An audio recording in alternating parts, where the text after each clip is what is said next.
The Hill States People's Democratic Party, which is an ally in the Meghalaya Democratic Alliance, had recently met leaders of the Garo Hills State Movement Council to discuss on the demand for a separate KHASI-JAINTIA state and Garo land. At a press briefing held on 12 July 2021, the president of the Hspdp, KP Pangyang, informed that a joint memorandum would be submitted to the central government on the demand for a separate KHASI-JAINTIA and Garo state. Pangyang, while adding that this issue is not politically driven, said that both the KHASI-JAINTIA and Garo communities have been fighting for and supporting the rights of the general public.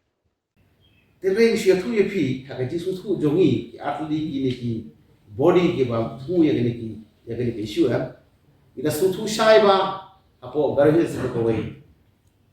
It's a shame Yaganika issue, Kumbalomanish, make a political issue, political interest. Make the shame Bakade the issue to the Japan.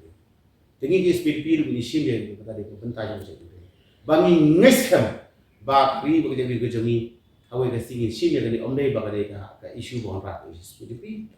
ban ong bagade Hspdp ke balai kata dia kalau mengingi walu tang ke parti ke banyu ya ka jidan kam bagade di jumi la dengi kuat ban penitu ila de identity jumi la ka tin ke thli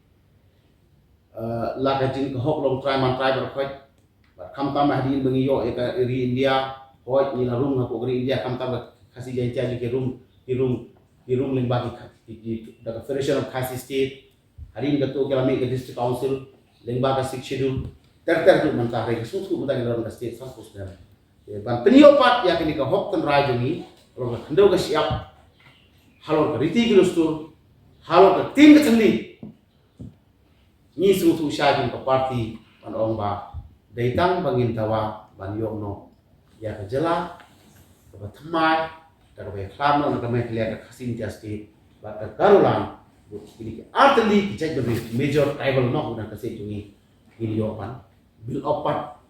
rebuild part ya ke hoklong try jungi ya ke junong kerpang ke jungi uniqueness yang kata junong kerpang ke jungi pun artli kita jungi